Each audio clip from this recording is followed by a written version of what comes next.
posée en commentaire qui est de savoir si le Shiba Inu peut rester seul pendant qu'on part travailler et quelles sont mes astuces pour que ces absences se passent au mieux.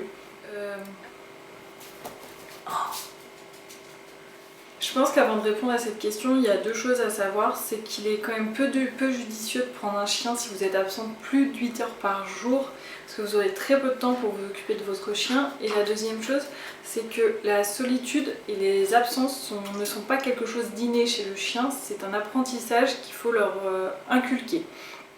À l'arrivée de votre chiot, vous devenez un peu son point d'ancrage. Il a perdu tous ses repères, à la fois sa mère, ses frères et sœurs, donc il a tout un nouveau monde à découvrir, et ce qui peut parfois être un peu anxiogène pour lui, d'où l'intérêt de lui apprendre la solitude, ce qui empêchera qu'il développe des troubles du comportement.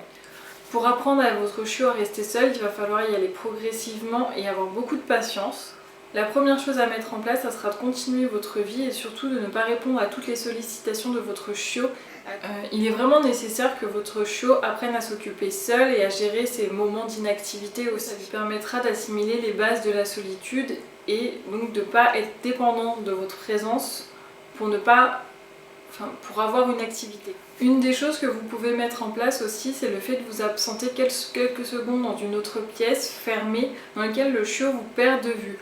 Dans ce cas-là, il aura l'habitude de vous voir partir, revenir assez souvent et associera le fait de vous perdre de vue comme quelque chose de tout à fait normal. N'hésitez pas à répéter cette opération plusieurs fois, vraiment sur des courtes durées, puis un peu plus longtemps, de façon à ce que le chiot s'habitue aussi à des absences un peu plus longues, quelques minutes par exemple. La deuxième étape, ça sera le fait de sortir de chez vous, de passer par la porte d'entrée et de la refermer.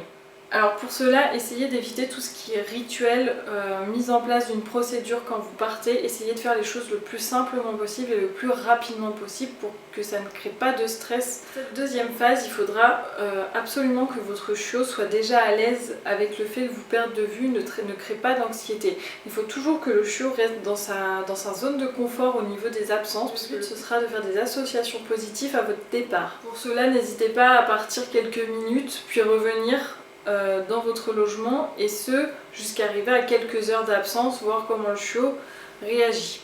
Alors il y a quelques astuces à mettre en place, notamment pour que vos absences se passent au mieux.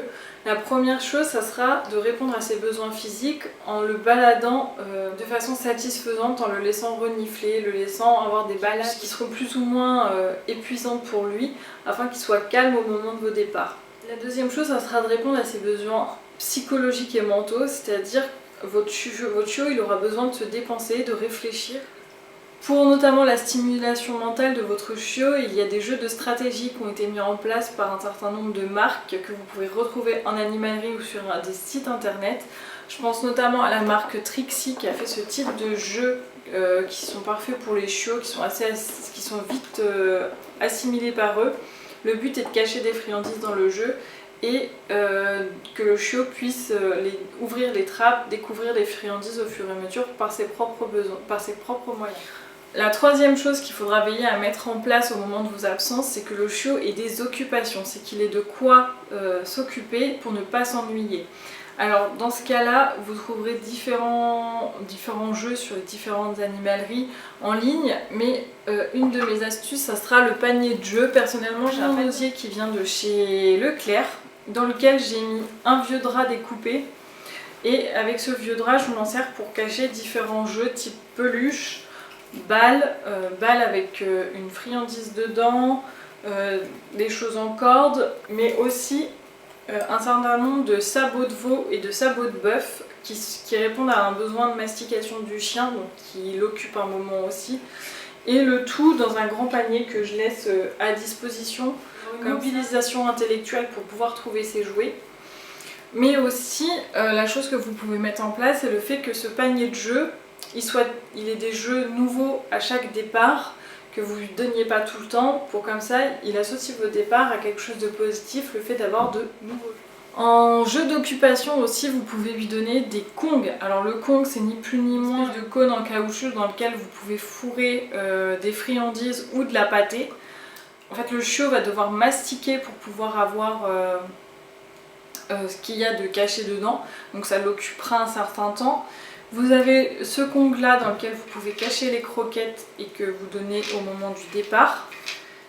Vous pouvez aussi trouver, surtout sur Amazon, des Liquimat. Alors l'avantage du Liquimat, c'est que vous pouvez étaler des pâtés ou un certain nombre de choses, type un œuf aussi, que vous donnez avant votre départ.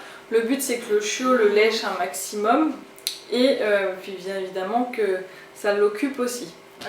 La dernière chose, le dernier jouet que j'utilise et qui stimule aussi pas mal le chien, c'est le tapis de fouille. Alors pour moi, le tapis de fouille, c'est un indispensable à avoir. Vous cachez les friandises dedans et vous le donnez quelques minutes avant de partir. Comme ça, le chiot est occupé à fouiller ses friandises et il associe votre départ aux friandises, donc pour lui, c'est tout bénef. Donc essayez de partir rapidement sans mettre de rituel en place, à part lui donner des choses pour qu'il soit occupé. Il y a un certain nombre de méthodes qui sont à éviter, notamment la cage fermée, parce que enfermer un chien pendant vos absences dans une cage c'est quand même relativement petit, c'est pas une solution dans le sens où votre chien il apprendra pas à être seul, il pourra pleurer, même s'il détruira pas votre intérieur parce qu'il est enfermé dans sa cage, ça n'empêche que ça sera une source de stress pour lui, vos départs. Donc, à part camoufler le problème, ça sera pas une solution. La deuxième chose justement auquel il faut faire attention, c'est éviter que votre chiot pleure, aboie pendant votre absence, parce que ça prouvera qu'il est hors de sa zone de confort et que ça lui pose une gêne ou une anxiété que vous soyez parti. Donc il est vraiment indispensable que vous refassiez les étapes de l'apprentissage de la solitude à ce moment-là, de revenir en arrière, d'essayer de partir un peu moins longtemps, de récompenser avant de partir ou de lui donner plus d'occupation. L'intérêt de cet apprentissage, c'est que votre chiot il ait une association positive à votre départ et qu'il ne voie pas vos absences comme quelque chose de négatif et qui pourrait le rendre malheureux. Il faut que votre chiot soit confortable avec vos absences. Alors j'espère que cette vidéo vous aidera et que mes astuces vous seront utiles. Je vous mettrai le lien des jouets en barre d'infos. Si vous avez des questions, n'hésitez pas à les poser en commentaire et on se retrouve bientôt pour une prochaine vidéo.